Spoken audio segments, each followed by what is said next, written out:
Me and Paddy, we met at college, and after being sort of hanging around together on the course and being real sort of pains, with the bane of the course, if you like. And I remember they got a drum kit in and a few bits of equipment at this course, and it was just bizarre. Like we sort of said, oh well, they said, would anyone like to make a band, on the course? And Paddy put his hand up and said, I don't know, I've always fancied playing the drums, and I went, oh, I'll sing, and someone else said, I'll play guitar. And 3 months later, we'd left the course and we're sort of touring as a band.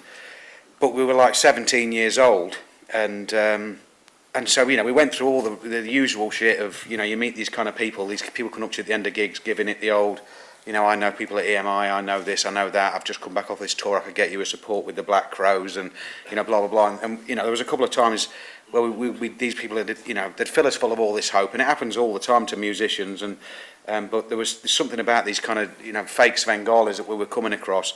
That Paddy's always had this incredible knack of mimicking people. It's frightening really, and so he started around this kind of period. There was a few people that come into our lives that we're absolutely useless. They tell you they got a studio, and you turn up at this terraced house in the worst part of Burton, and there'd be a little Tascam 4-track recorder with a cassette bit on it, and be saying he's going to do your new album on it, and we realised these people were idiots. And Paddy, basically at that point started the basic of this character. So it's been something that's been around for a really long time.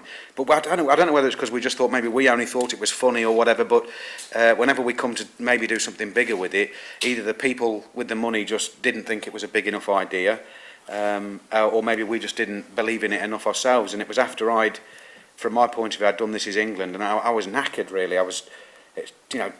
When you do press with Dead Man's Shoes and then you do This Is England, they're really intense, hard films that come from somewhere personal as well. So when you spend a year and a half talking about your fucking life, this guy, in the end you're going, yeah, he stabbed him, and he was really horrible, I saw people get beaten up. You don't kind of, it just drains you, and I sort of just wanted to have some fun. And I think Paddy had done some really big films stateside, and it was kind of like, I think all of us, Mark included, just said, we just want to go back, and we don't care whether people like it, don't like it, whether just us three think it's funny. We actually didn't know if it was going to be 30 minutes or a film or a pilot, but I think it just seemed, when Paddy is Donk, and I mean he's been Donk in Toronto when we were doing Dead Man's Shoes, when we had the tattoos, you remember? Yeah. We were just Donk all day, and it was just, he would not snap out of character, and you just think I found it really funny, and I thought somebody will find it funny, and even if we sell it as a pilot or whatever. So for us, but what was great is that the film, there was us three and a crew of like 6, just literally, and that was it. And every decision, it was not only was it exhilarating, it was terrifying, but really sort of it reignited my passion for being a producer again, because it felt like most of my work over the last, and This Is England's a good example, is a lot of it you just feel like you're just talking to execs and being a politician rather than somebody trying to be creative. You're actually just dealing with people's opinions who you think are absolute idiots, and it's really hard, and for us it was just sort of like to just literally get in a van and go to Manchester. The scenes that you're seeing in my hotel room, that was real. We were having some beers, we were laughing our head off at Paddy doing his names. It was like, there wasn't one bit where Shane said let's do this again. It was like literally all the time. We didn't have any script. It was just all improvised. No, there was nothing written down, nothing. It was just totally, we made it up as we went along, literally, and then we just had this character. We knew years ago we made short films with him, and he was such a gobshite, It's a strange thing with Donk.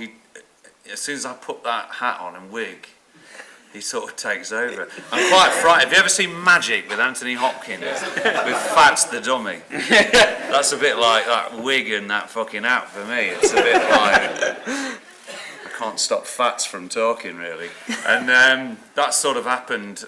He's such a gobshite, and I kind of get scared a bit. I don't know where it comes from. It's a really weird one there, but no, nothing. There was no second takes. There was no second opportunities. When we were bumping into roadies, and they were great because that was the first time I was meeting them guys too, and they just tried to swing in with it. Big Nige and that and Scoop. They just kind of jumped in with it and sort of went along with it.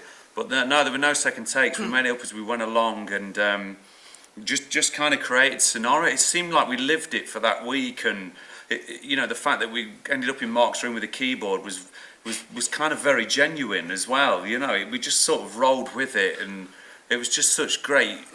I'm a bit of I don't like waiting around for anybody, and I think when you're on movies, there's so much fucking about and waiting around, and I hate it. Yeah.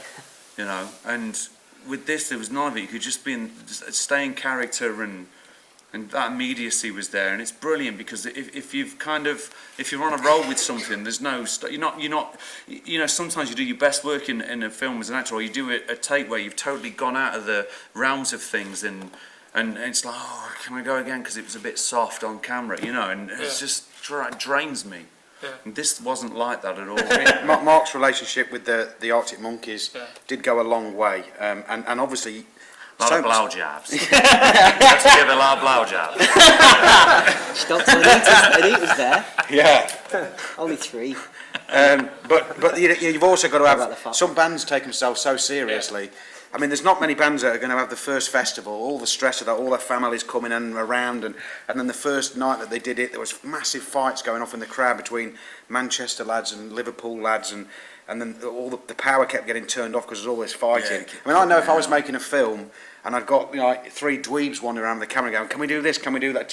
I'd go, fuck off, you know. But they didn't, you know, they actually stuck it out and gave us that chance. And it, you know, it's like, it's the difference. If they hadn't said yes, this would be coming out on the internet, you know, download only, 79 pence.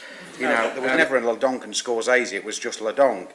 And Scor-Zay-Zee turned up to play a lodger in his house, and I was kind of going, you know, I recognise the name Scor-Zay-Zee, and he said, yeah, I used to rap in Nottingham, and I gave it up, and such and such. It was like, you know, me and Paddy obviously saying, oh, I'll do some raps, and, you know, he did this stuff, and so we just kind of, you know, I think it was maybe 30, 40 minutes later, and I just said to Paddy, I pulled him to one side and said, you know, we're going to this music festival, we haven't got a frigging clue what we're going to do when we get there. He's a musician. Even if it doesn't work, then it'd be maybe just a good fall guide for you to have him in the van and hanging around, and if we'd have been financed, and we just said, oh well, we've changed our mind. There's this unknown rapper that's given up in Nottingham. We're not going to see Amy Winehouse. We're not going to see Super. They would have gone through the ceiling. You know, it's kind of like, well, that's why we financed it, and that's the world that you enter into when you take money from people. And it turned out to be, you know, it would have been a cheap version of Borat if we'd gone and done the initial thing. And it was, you know, so when we got there, and I think me and Paddy both said straight away, God, it's not right to go and see all these famous people. It just doesn't feel right. Donk's going to be much better hanging around with the you know, the lads backstage and him and Scores at night, and we just sort of followed our hearts. And if we'd been financed, I don't think that ever could have happened. Don't wait for somebody to give you money, because we could have got 2 million for Donk 3 years ago, and we chose not to, and it's a better film for it. So don't always think that having money is the right way to go. And you can see on there, I mean, you know, everything that you see in there is all the equipment that we had. And when Mark says a sort of crew of 6, I mean, you know, it really was. I mean, you know, there was like 3 people. I mean, the guy that plays Donk's Mrs. Olivia, the guy that plays her boyfriend, is the editor of the film and the camera assistant. The 2 girls that were in the room, you know, who were like, you know, arguing with Donk and that, one was the line producer, one was the set designer. It was kind of like, you know, you know, each person had about 50 jobs, and it really was so enjoyable because it feels like you're kind of going around in a minibus with a load of mates making a film, and making films on a bigger scale can be really impersonal, and everyone's moaning in their own corners, and such isn't happy with this, and you just want to whack their heads together. You know, it's kind of like, you know, my old man's driving a frigging truck up the M1 every single day from 2 o'clock in the morning. Get a life, you know.